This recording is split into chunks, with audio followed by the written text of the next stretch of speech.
Welcome to the Hawkeye Sidekick podcast. And you're very welcome back to the Hawkeye Sidekick Hurling podcast with your host Mark Kennedy, joined again this week by Ruairi Walsh. Kieran Collins is back after a week on holiday, and we're absolutely delighted and honoured to have Keith Rossiter, the current Wexford Senior Hurling Manager, on. Lads, how are things? Good, Mark. Very good, Mark. Yeah, thanks for having me on. Great, lovely.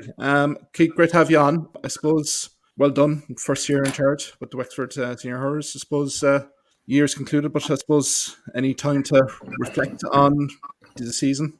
Yeah, I suppose last week you did a lot of reflecting last week and thinking, but probably not thinking clearly either or straight, to be honest with you, Mark. So this week will be the week now and the week after, just to sort of write a couple things down and sort of analyse the year that's gone by and sort of review it and see what worked, see what didn't work, and see what the improvement areas are going to be. But I suppose in general, I'm still alive, which is great. It's great to survive it. It's a highly pressurised situation to be in, but it's a great honour to be in it too, you know. I suppose, guys, we'll kind of get straight to it. I suppose the agenda tonight anyway, we'll have a review of the All Ireland Minor Hurling Final from UPMC Nolan Park last weekend. Tipperary with a heroic performance winning that one. We'll get the lads' thoughts there. We'll also look at the All Ireland Seniors Hurling semi-finals. Geez, you wouldn't really know it, would you, with the general media at the moment. But I suppose we'll have a look at the Kilkenny, Clare and Limerick Cork games there. And if we have time here, we might have a look at also the Camogie quarter-final preview. Last weekend, I suppose, Keith, we'll start with yourself, just in terms of this Tipperary-Kilkenny game in UPMC Nolan Park. No speaking to an awful lot of Tipperary friends and cousins. They're in absolute cloud nine after that All-Ireland final win. I suppose get your thoughts in terms of this 217-312 win for 13-man Tipperary. Yeah, sure. I suppose if you're Tipperary, man, it's brilliant. If you're in Kilkenny, it's not great. You know, especially being a home fixture. I suppose, first of all, I think it was a great idea to toss for home away. You know, it just added to it as well. And I suppose Tip and Kilkenny being so close, it sort of worked out that they could do it that way. But it was a great initiative to do it. It was good to have it in Nolan Park. And likewise, it would have been great to have the event in Thurles for the home crowd up there. But I suppose it's one Kilkenny won't forget about for a long, long time. And it's the one Tip will remember for a long time. When it comes down to minor finals and Tipperary, they know how to win them in style, don't they? You know, it's not too long ago where they pipped Offaly in the last couple of minutes. Well, not even the last couple of minutes, the last couple of seconds. You know, to come along and to get a performance like that with 13 men and to get over line is I suppose it's something you're not going to see every day anyway, lads. You know, and fair play to James Woodlock and the lads over the team, and fair play to the players. You know, it's a massive achievement to win it with 15 on the field, but to do it with 13 for a long spell of the game is a fair achievement. Rory, get you in there. I suppose get your thoughts on this Tipperary win. Yeah, I did everything against them. Like, they're going down to enemy territory, down to 13 men, conceded, you know, a couple of goals at bad times as well. But one thing they kind of showed all year was real resilience, especially in the semi-final. Mark, you were at that game against Galway, and the way they won that game, kind of, that's why I kind of felt last week that if it was going to go down the stretch, that they had that in the bank. Like, kind of at that stage, you thought Galway had it, and yet Tipperary found a way, and that's how it turned out as well. And I just kind of felt like they looked a bit sharper all the time, even though they were down to 13. They looked a bit crisper than Kilkenny. You know, you'd wonder if it was 15 aside, would there have been a bigger gap between them? Like, I know it's all easy to say now, they would, and everything is a bit different. But in fairness to them, like the especially the forward line, again, we spoke about Murray before. He's still underage next year. Murray, he was superb from a cornerback as well. A young lad from Bursley, Patrick Ryan, I thought, a cornerback. He came out with an amount of ball and never wasted the ball coming out either. You know, and it was so important for Tipperary that they had to find men, especially with, you know, Kilkenny having basically two extra defenders. I wondered at times, like, should Kilkenny have gone one extra defender, one extra lad in the half-hour line, like on breaks and puckouts. Sometimes setting up two defensively can go against you, especially against a team like this Tip team that were so good in possession. So yeah, that's one thing I suppose in hindsight you might wonder if they had gone a bit more attacking, especially with the second extra man. I thought Dollard for Kilkenny was superb, especially first half centre back, and he went off against Clare in the semi-final. He got kind of a head injury, and young lad came on. Raggett, wasn't it? Raggett, wasn't it? Raggett, yeah. He played superb that day when he came in for him as a blood sub and ended up staying on for the game. But we didn't see much of Dollard, I suppose, that game. He came back on late, but he was superb, I thought, for Kilkenny. But from a Tip point of view, like the forwards they have, you know, even inside the full forward line, like the Mightons have scored much, but every ball went inside stuck with them, you know. And that was really important as well, because the last thing they would have wanted was the ball bouncing straight back out. Minogue and Tobin inside. I think they got a point each, but like they won free set up scores. Yeah, Tipperary, in fairness to them, they kind of looked from the first day they played Cork in the round robin. They looked a serious team, and so it transpired. If they're a bit lucky against Offaly a couple of years ago to win that one, and I think we all know they were that day, I think they really deserved this All Ireland. Yeah, absolutely. Kieran, get you in there. I suppose get your thoughts as well on this final. I totally really looked at the talking point of the game is, Tipperary and the fashion they won the game down to 13. But I think Kilkenny will rule, especially in the second half, a lot of wides, an awful, I suppose chances that they would fancy themselves and take it any day. But I think the winning of the game for me is probably, and this is going back all year, is the spread of scores and players that Tipperary had. You mentioned Ewan Murray, Killian Minogue, who was sent off today, but he was really incredible all year for them. Owen Doohan as well. These guys contributed, very well to Tipperary all year. I think Kilkenny were a little bit too reliant on Jake Mullen. He probably scored huge scores in games to get to the final, and Tipperary nullified him in the final, and he only scored 1 point from play. So I think that was a big factor. But I think for me, look, Kilkenny will, it'll take him a long time to get over that, and that's what the chances they have with the two extra men. They probably feel that they should have won it themselves. I think when you look at it, lads, the whole thing of getting a man sent off at times, it can galvanise the other side as well, and especially it's not going back. It is going back far enough. It's going back 10 years. And my last year, Wexford was 14, and we had the All Ireland champions Clare in Wexford Park, and we got them down to 13 men. They got a last minute 65 to equalise with us to go to extra time. And we didn't think we were going to get through it at all at that stage. Couldn't even beat them with 13 men. Sometimes it can be a small bit of a hindrance, and you're probably looking around for someone else to do it, and that's going to happen, and you're over the line, and the mindset can change a small little bit. When, especially with one, it's a little bit dangerous, but when two go, as you said, two men defensively, you have it, he has it. There's no one really taking responsibility at times, and especially with young lads as well. We have to remember the age bracket here.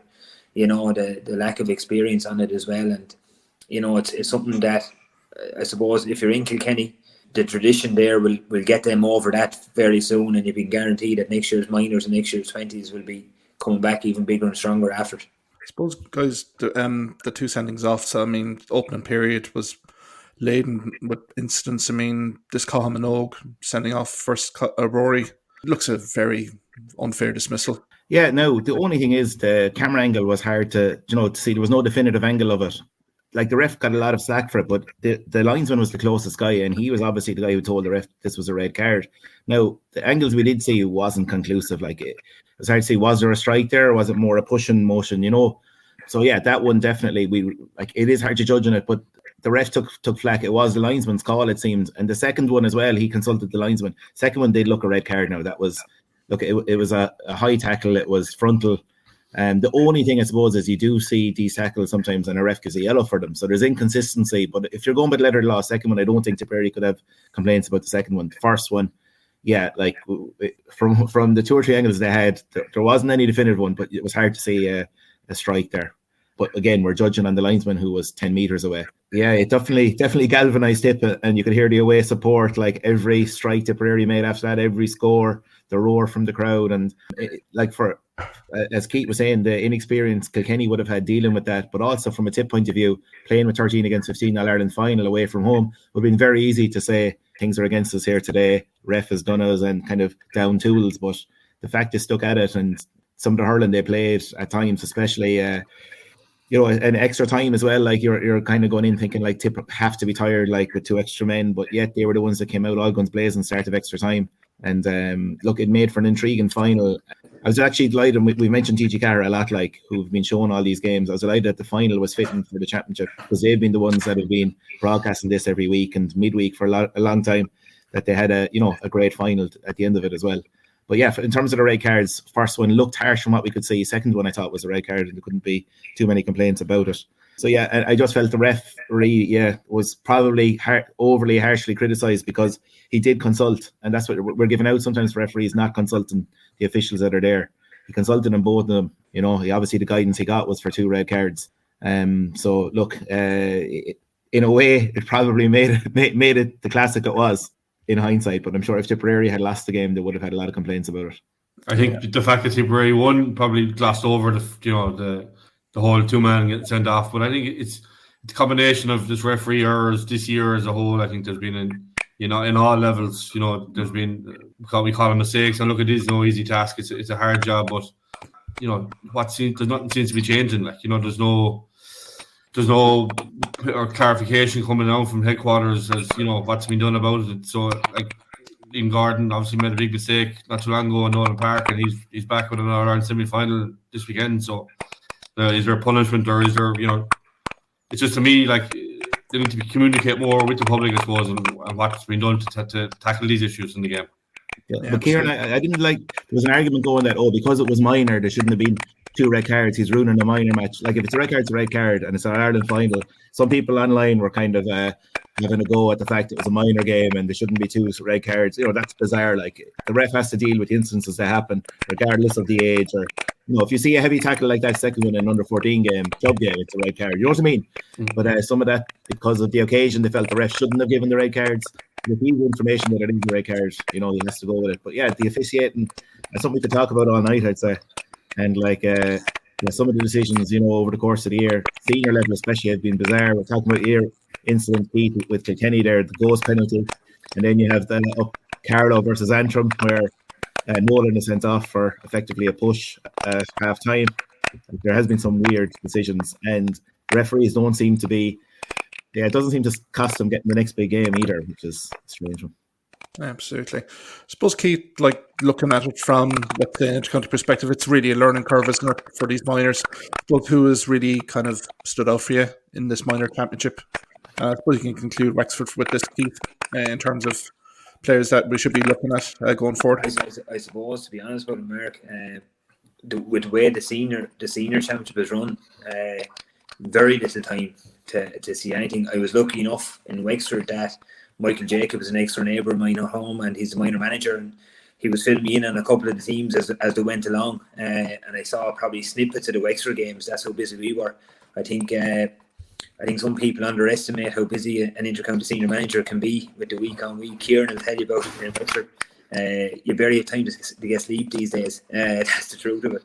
But I saw snippets of minor games. I suppose the one thing that it is gone very young, and there's an awful lot of pressure being put on these chaps now as well. Springing them into senior panels, trying to get through 20s as quick as they can to get them into a senior dressing room.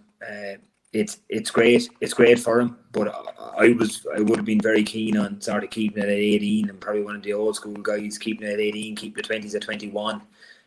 Give them a chance to mature and get through it. You'll have minor all-stars and all coming up now, and players of the year, that type of stuff. And I just think still it's a little bit too young to be getting excited by.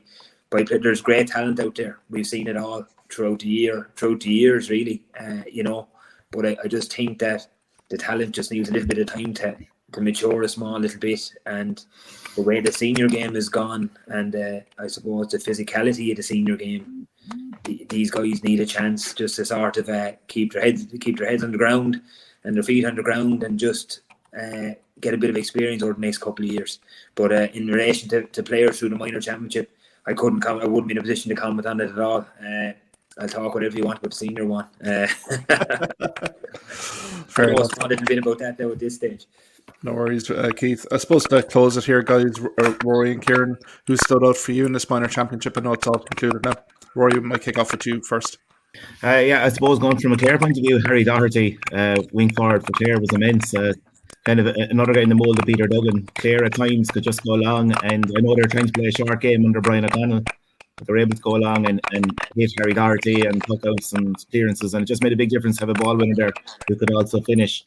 As we mentioned already, the tip boys, Ewan Murray looks a great talent, still underage again next year, as we said. And then Kilkenny, Todd Dollard as well, and of course Jake Mullen. What he did in the semi-final against Clare was pretty impressive, and sometimes, as Keith said, you're putting a lot of expectation on a 17-year-old getting into an All-Ireland final, and there was a lot of hype probably about him as well based on the semi-final, and it can be hard for lads to take. And going back to that as well, Keith, how many All-Ireland winning minor teams when it was under 18s, and very few, sometimes you have an Ireland minor team, especially Galway are a great example, and very few end up being senior hurlers at the end of it. So let alone under 17 now, and a lot of hype about winning an All-Ireland under 17, and it's still way off the senior hurling, like from 17-year-olds. They aren't even like still fully grown or developed at that stage. Like, you know, to get in there to seniors is a massive difference. Those 3 or 4 years are huge. But yeah, what I liked as well, look, back to the round robins as well, gives you guys plenty of games. You know, getting 4 Munster Championship games compared to the way it used to be, where it was kind of basically a knockout championship, and same in Leinster. And Leinster had the tiered system as well, so eventually teams end up at their level. If you've the likes of Kildare or somebody have a very strong team one year, then they can get up to play against the likes of, you know, Wexford, Kilkenny, and that. So it's, you know, it is a good system, and it gets every team. You know, eventually they will play, you know, a team at their level, and they're not just kind of winning a Leinster B handily or anything like that.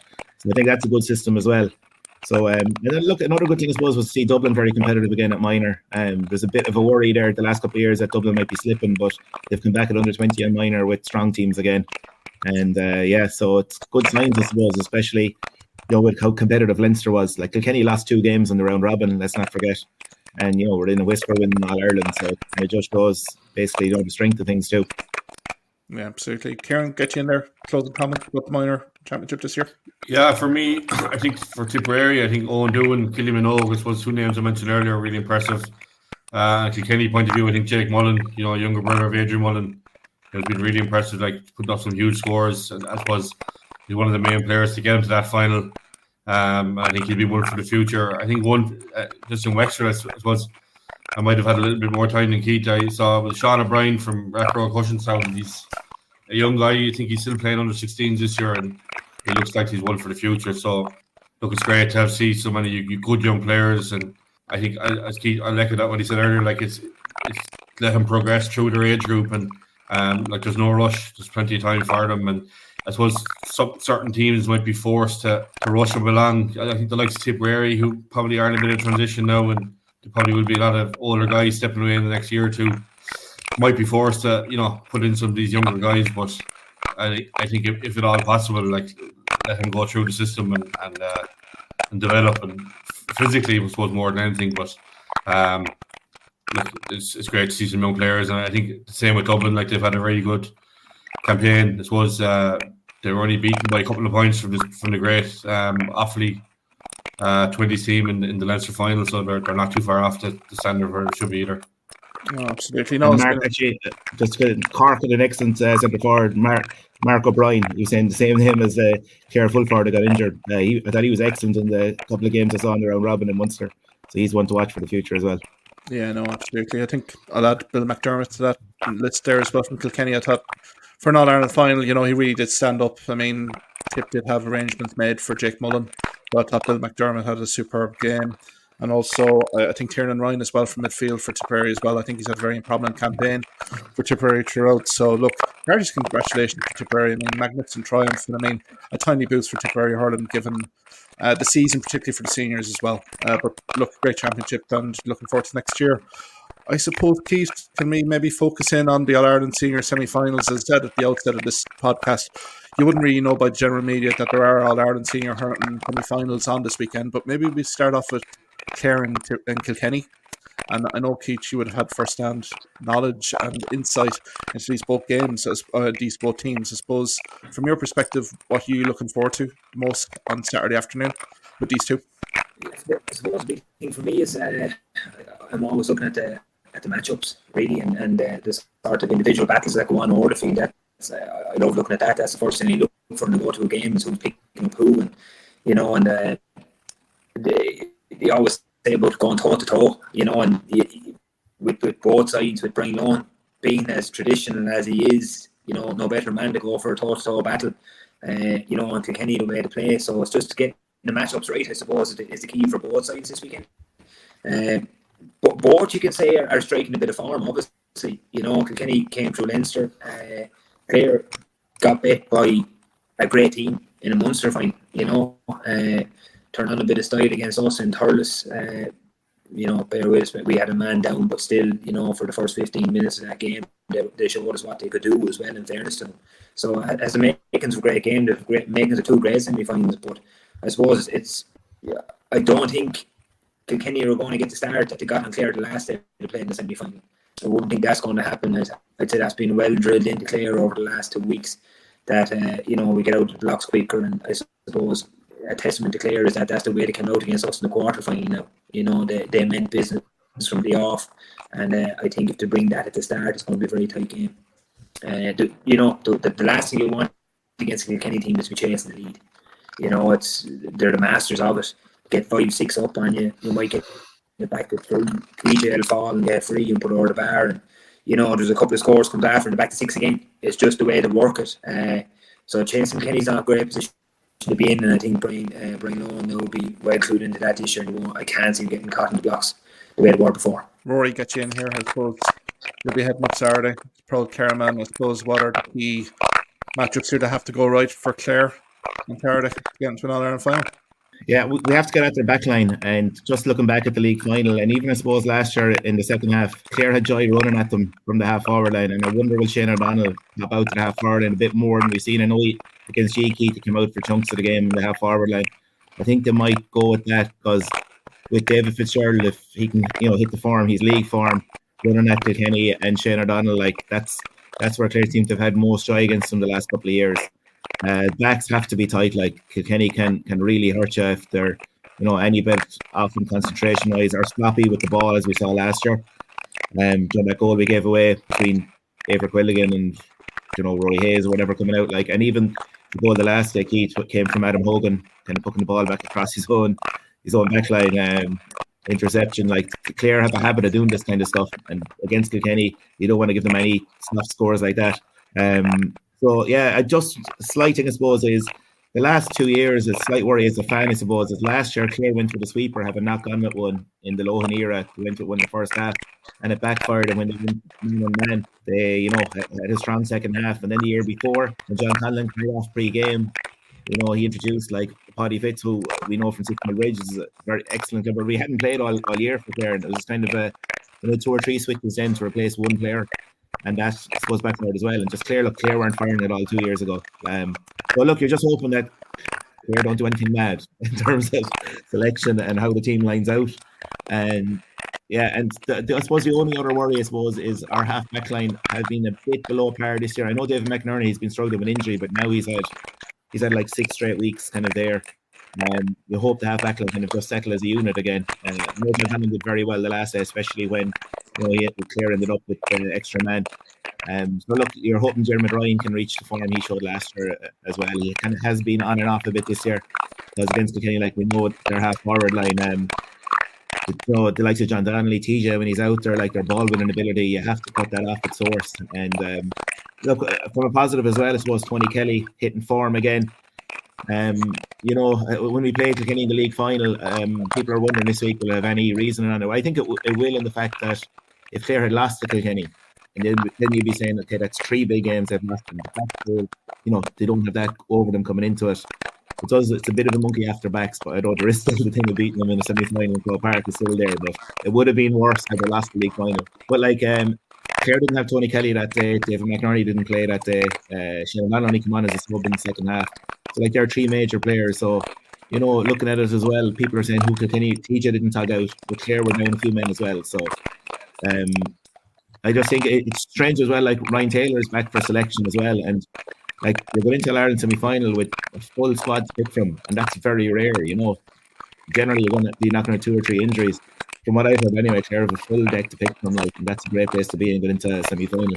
But there are no excuses here, and they have to perform now. Have to get the matchups right. And as Keith said, if they do that, it's going to be some semi-final, because we all know Kilkenny will not lie down, and it's going to take everything to beat them. Yeah, absolutely. I suppose, Kieran, get you in here. So what are you looking forward to on Saturday afternoon with these 2? I think for Clare, it's probably do or die in regard to a lot of probably some of the personnel they've been using. Like they've lost 3 Munster finals in a row, and to be going into a third All-Ireland semi-final against Kilkenny, if they were to lose a third in a row, it has to have a huge negative impact on the team. Like there's probably a huge psychological battle going on, I suppose, from a Clare point of view. Like, having lost 2 All-Ireland semi-finals, okay, they got the league final over them this year, but like really how much did that mean to Kilkenny? It probably meant a whole lot more to Clare winning it than it did to Kilkenny.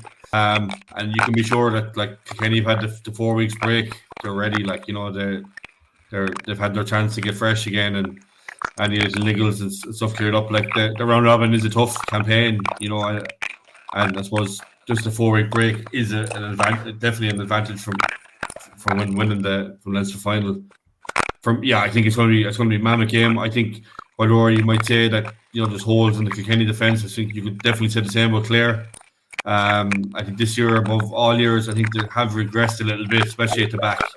I think we extra saw that the last day, especially in the first half when they ran at them, because Clare all sorts of trouble. And I think up to that game, I don't think Clare had put in a full 70 minutes performance. You look back to the early the first round robin game against Limerick, 9 points up, didn't see it out.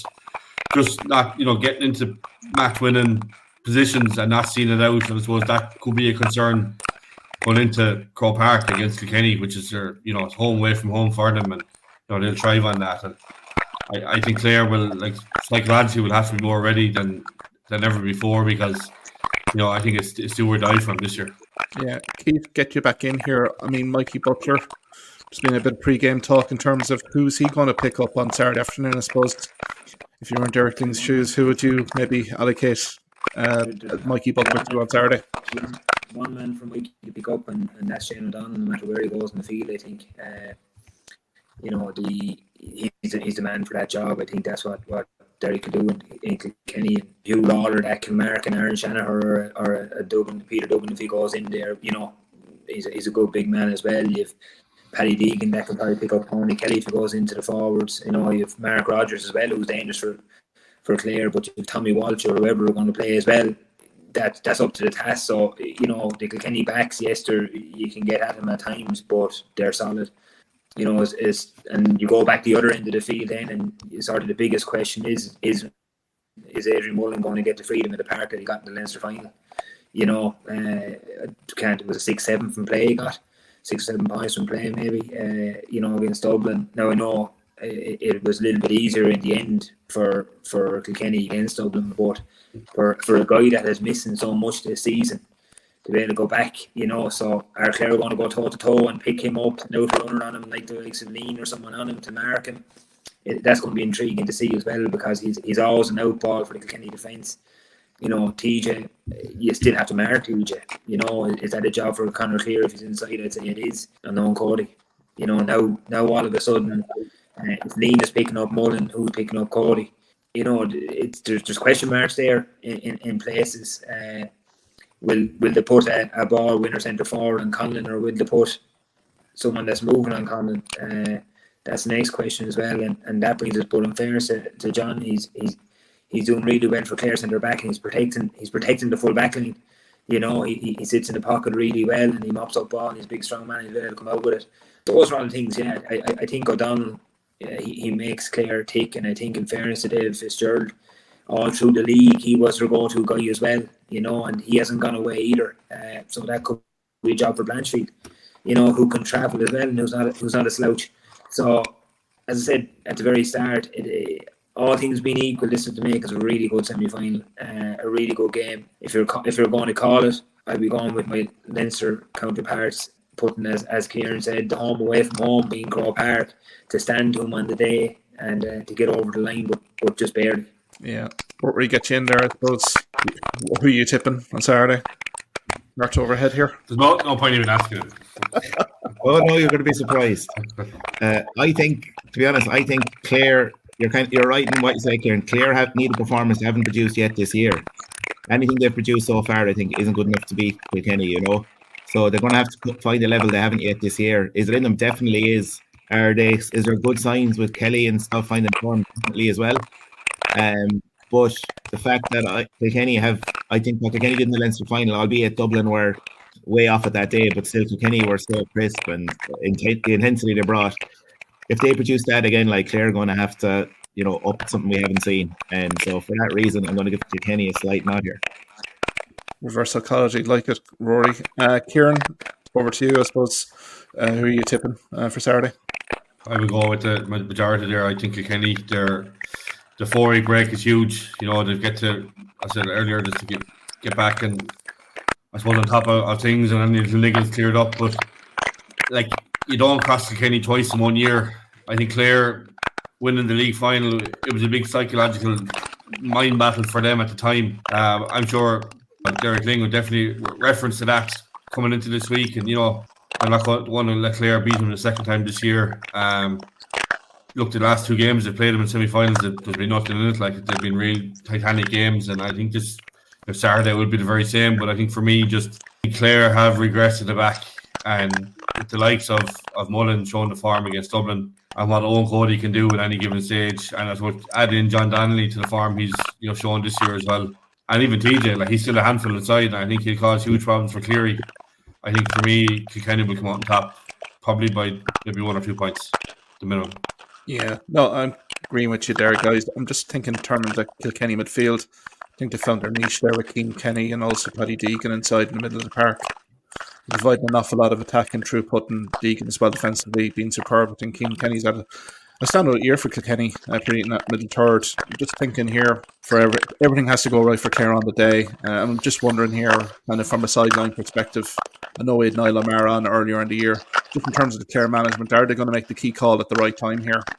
And I do have question marks over it, so I think I'd give it to Kilkenny maybe by 2 or 3 points. But I just have one question for Roy there. If Ryan Taylor does come in, who drops out? Yeah, I suppose I don't think he'll start, Kieran, to be honest. Like, he hasn't played in 12 months, so it'll be a substitute. I'd say he'll come in and it'll just be, I presume that's what will happen if he is being used. And look, what he does offer, like we're talking about David Fitzgerald, how good he is on the ball. Ryan Taylor off the ball, his work rate, and even his pace on the ball. He runs, again, if we're looking for Clare to run at Kilkenny, especially in the last 20 minutes, like, he carries the ball so well. As well, like David Reedy as well, as we saw against Wexford, like, he's in flying form, and probably one of the mysteries of the year is why he didn't start the Munster final. So, like, Clare, I think, have the wherewithal to trouble Kilkenny if they go at it properly. And I think that they're not, a 4-week break may not have suited Clare this year, and that I think having another game got more game time into Kelly and McInerney and a few of these guys, and it showed Lohan, that Reedy, his work, he's starting place, and having that game might have, been a godsend to Clare. Like, before the Munster final, I think Clare might need a break after all the, they've been through the last 2 years, but the way things transpired, I think, having that game in the middle has done them well. Like, and the fact as well that, the Wexford were shoving it up to before the red card, like, it was turned into a right battle as well. Just to get that game under the belts, I think will help them. But it's just hard to, like, if I am going to tip Clare, it'd be kind of a heart over head thing at the minute. With the way Kilkenny have been, and I suppose it's still a hangover the last 2 semi-finals as well. So that's why I'm giving Kilkenny a tentative nod. Like, motivational factor for Clare. It's Brian's, I think it's his 5th year, is it, over the team. Kilkenny have picked them so much. They've beaten them in the league final. A few of them maybe get into the 30 bracket. Your 70 minutes getting to an Ireland final. I'm still not swaying on my side of thinking that Kilkenny going to win the game. But if there's a kitchen sink or a few of them in Clare at the minute, they'll all be through at this. This will turn into a right battle, I think, and you really will see heart on the sleeve type of stuff from Clare and Hamlin and Toms, which is great for the neutral, not great for the Clare supporters, I think anyone, but great for the neutral. Yeah, and Clare got 3 goals in them in the league final. I think they're going to need something similar. And they have the capability of scoring goals as well. Only maybe 3-4 goals will put us in a good position there. Yeah, well, hopefully it's a cracker anyway. I suppose, Keith, can we get your thoughts on the Limerick Cork semi-final on the Sunday afternoon at 4 p.m? I mean, 2018 was an absolute classic between the two. Are you expecting the same again? Yeah, I'd be expecting a high-scoring battle. I think the border sets of forwards to get high scores. I think we saw that throughout the championship there already from Cork in particular. I think that the Páirc Uí Chaoimh factor came into it that night down there with the atmosphere, and it was do or die, but they've built off that ever since, and they're on a bit of a crest of a wave since that. The Cork supporters have really got behind them. You can see how much of them were in Thurles when they all left, I suppose, a few minutes ago, or just after half time in our game, that they really are believing in this squad now, and Pat Ryan and his team. So it's the makers of a cracker again. It's a great semi-final. There'll be plenty of speed, plenty of scores, plenty of strikes, plenty of action. It's going to come down again now to a game of chess and who holds out the longest on their game plan. Limerick are masters at sort of sitting back, letting the see what coming, playing the way they play, and then just move somewhat, move one little piece left or right, and all of a sudden the jigsaw's unlocked and the puzzle is done and they're through, and they're cruising to 5 and 6 point lead. Cork had the players, however, to trouble. As I said about speed, you know, they don't lack confidence down there. They love their hurling. You know, everyone on it deserves to be on it. It's a good, strong panel. Again, another hard one to call, but very hard to look beyond Limerick in any regard. No matter if you're a better man or not, you don't bet against Limerick at the minute, I think. But against the matchups, there's some nice battles going to happen there. You know, all the word now is that Nash is out with a hamstring. You probably won't know until it's actually confirmed with the team sheet when it goes in. But he hasn't had a bad replacement with Sean Finn either. You know, so it's going to be a very interesting game. It's Cork when their tails are up and when they get to Croke Park, they know how to perform. That's the only thing about them, is that they love the big occasion. They love the bigger fields. They're thinking about any having it at home away from home. Cork wouldn't really take this over as their home, you know, to a certain extent. We've played them up there over the years. They'll take over if they can in Croke Park from the supporter point of view anyway, and that just breeds confidence into the players on the field. They get a couple of early scores and get settled into this, and this will be tight. And again, a great game for neutral.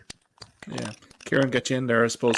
It's been an impressive campaign for Limerick, but of course that round 4 lost to Cork focused mind. I suppose from a Limerick perspective, who are the key guys that you're looking to deliver a performance to get to another All-Ireland final on Sunday? Well, I think that night in Páirc Uí Chaoimh, you know, Cork's game plan, I suppose, was on their puckouts, you know, and it was hugely efficient, where they put a lot of the ball down on top of Diarmaid Burns, and they got great change from it and breaking ball. A lot went right for Cork that night, but I think people are forgetting that there was a 13-point swing in that second half. You know, Cork were up by so many points and cruising, and you know, I suppose Limerick got themselves back into a winning position and didn't see it out, and we're 30 seconds away from winning that game. I think we saw the hype machine kick off in Cork that night, but I think the last 2 games will suit Pat Ryan. Cork haven't been, I suppose, the performances against, you know, Dublin especially and Offaly, you know, Offaly test them at times. It's probably brought their supporters back to earth a little bit, and that can, you know, I think that was their biggest, you know, not worry for Pat Ryan, but, you know, obstacle for keeping these players on the ground was managing the hype. And I think the last 2 performances from Cork will definitely settle the wave a little bit. And I think for Pat Ryan, you know, it'll be easy to motivate these players on Sunday. You know, there'll be huge matchups all over the field. I think for me, the biggest question mark will be in midfield. You know, do they play Kieran Joyce midfield with Fitzgibbon? Or, you know, I think personally I would probably go with Toomey if he was fit with Fitzgibbon. You know, will Downey say centre back? You know, I think the front 6 will start as is, but you still have, you know, I think Robbie O'Flynn came on the last day, and you know, he's put his hand up again, and you know, to have the attack, to have the players, to have them, you know, the flair, the speed, to have it all, and I suppose they'll take huge confidence from beating Limerick and Páirc Uí Chaoimh. And I suppose the look at the other side is, you know, John Kiley will not have to, you know, be using much motivational tactics this week against Limerick. You know, I think they'll just replay that.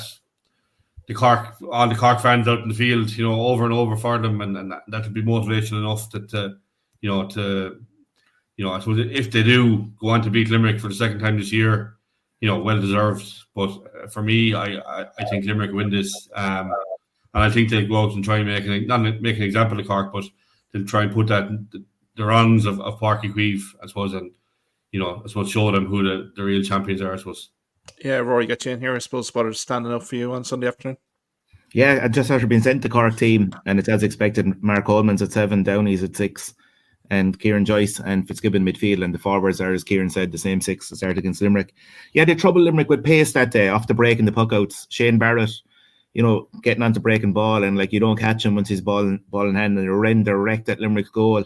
Fitzgibbon as well, and it did cause Limerick problems. Now they've had 4 weeks to target Cork, you know, and I just you'd imagine that knowing Kinnerk and what he's been able to do with kind of information like that, you'd imagine that they would, you know, be much tighter in that regard on puckouts.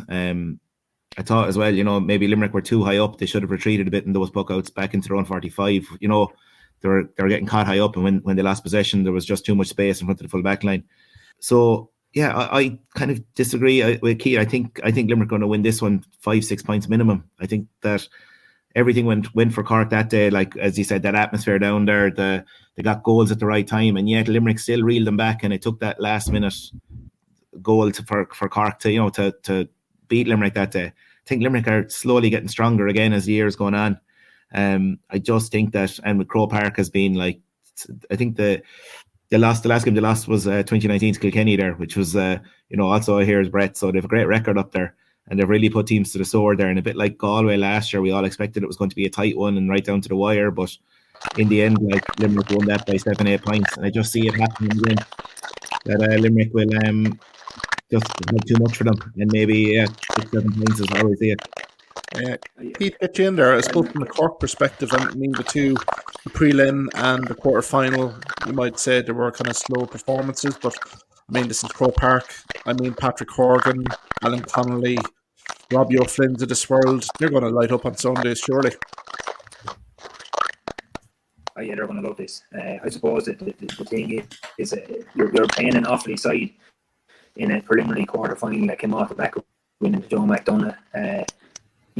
A complete free shot at Cork in Tullamore, and the Offaly supporters, the way they are at the minute, on a real crest of a wave as well up there. So that was always going to be a battle, regardless of what it was. It was a matter of going up and getting the run out and getting the result. It's as simple as that, and they've done that. Something very similar then when they played Dublin in Thurles. It was Dublin getting a free shot off them as well to a certain extent. Cork were the favourites going into it. And for the bits that I've seen of it, Cork were handling fairly well. I know Dublin came back at them near the end of it, but Cork had it fairly well covered at that stage.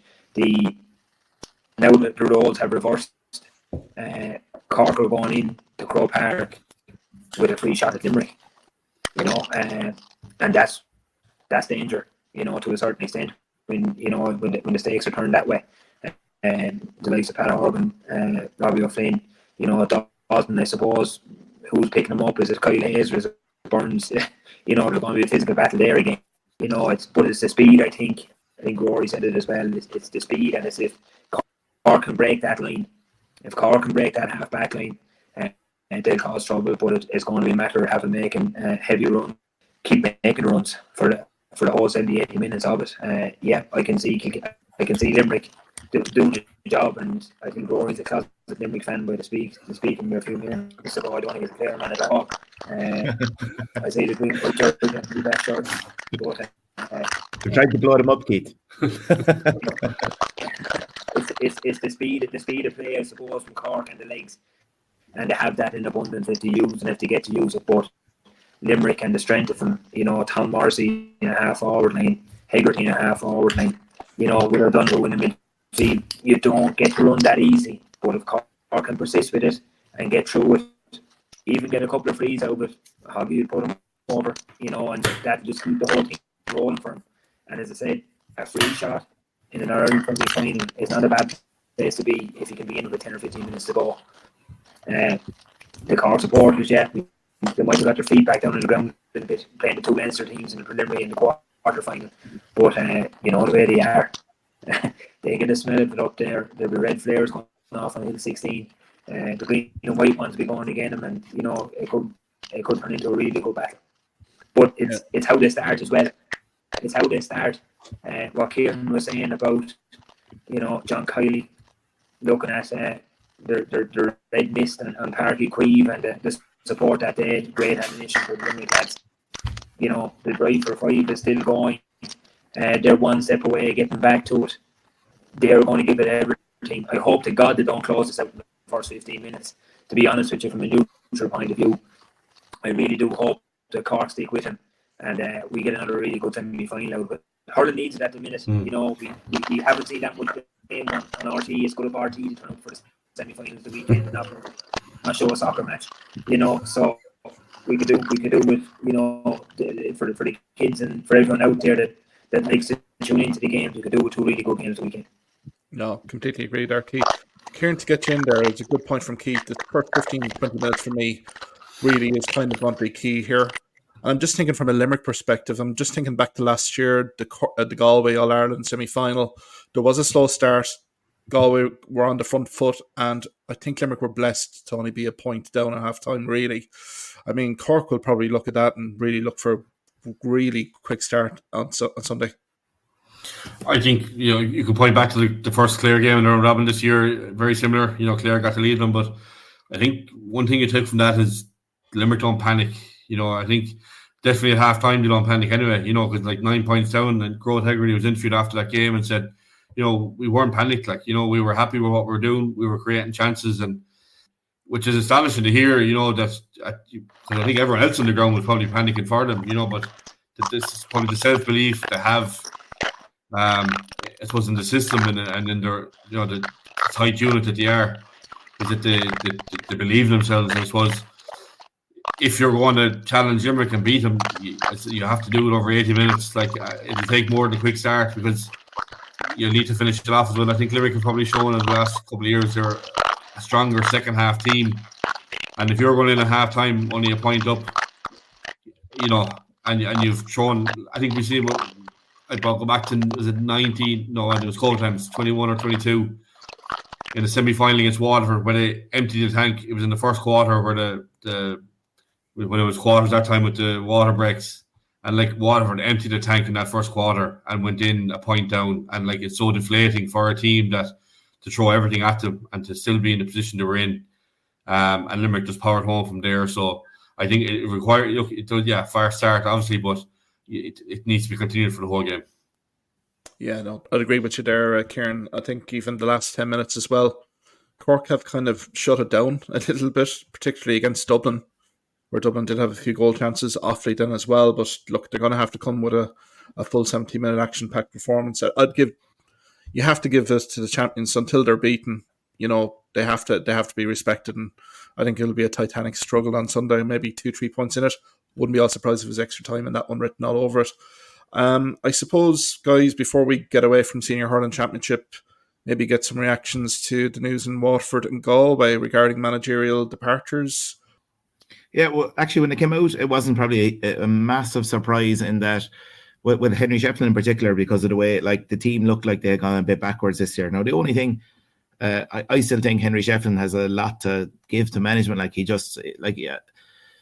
I think Galway are probably difficult for an outsider to come in. There's a lot going on internally in Galway between clubs and different grudges and grievances and the whole lot. And no outside manager, you go back to good guys have gone in there, even going back to Gerlach Nan with the success with Clare, and it looked like it was going to be a winning combination, bringing in Gerlach Nan with his know-how to win with the young talent Galway had, but look, that didn't work out very well either. So going back, it just doesn't seem to work there. And I felt sorry for Henry. I don't know, is he getting the response from the players that this from outside looking in? Didn't seem to be getting the response from the players that, he probably felt he was going to get. So yeah, you'd wonder, would another year have helped there? It's probably a huge commitment as well, going up and down from Kilkenny to Galway as well. I think he could still offer a lot somewhere else, with the experience he has and the whole. I think any county who are looking, even Waterford could be it could work out as a marriage made in heaven there. From Davy's point of view then as well, I suppose there was always going to be, he had a third year, and even after the Munster Championship when they were knocked out, he was saying that there was going to be kind of a sit down and think about it from both sides. And that one I suppose probably more surprising, because Waterford did look to have improved this year compared to last year, let's say. I suppose the only thing was the league campaign. Getting relegated doesn't help County Board with coffers. Just the fact that you don't have the likes of Kilkenny and Limerick coming to town next year. That might. I know he was down a serious amount of players during the league, but I suppose that's still probably something that comes into it. I suppose when County Boards look at things, they're looking at how much revenue they're bringing in as well, and just playing, no disrespect to Westmeath and Carlow, whatever, but if you're playing Lee McCarthy teams in the league versus Joe McDonough teams, you're going to draw in a bigger support. Saying that though, Watford actually this year had a very poor support in the league. Now it did improve for Championship, but yeah, look, as Keith said, the margins are so tight. He was, a minute away in both games from being a hero, resurrecting Waterford from everybody had them down as the fifth team in Munster, and having them qualifying, would have been a great year for them. But turns out, probably the fact that it didn't happen. I suppose that unfortunately, like the finger gets pointed there, and he had 2 years, and you could say he didn't qualify either year. And I know it seems very unfair when the margins are that tight, but I suppose they're kind of the calls that are made, and on reflection, I suppose that's kind of where things go.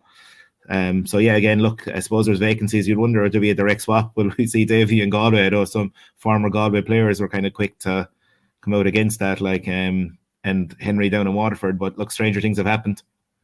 Yeah, Kieran, get you in here. I mean, these two county boards have an unenviable task here to replace two giants of the game as players, but also as managers. I mean, I don't envy them one bit to get good replacements here. I suppose both counties are similar in the like managers, both turnover managers in the last couple of years. 2 years seems to be, I suppose with Liam Cahill there for 2 years in Waterford, now Davy getting the two. Parry Fanning only got a year before that, so there just struggles there internally possibly, and similar in Galway. And I think both jobs probably not the most attractive jobs. Look, there's some great hurlers in both counties, but I'd say to me, and looking in, there's a lot of politics involved, especially in Galway.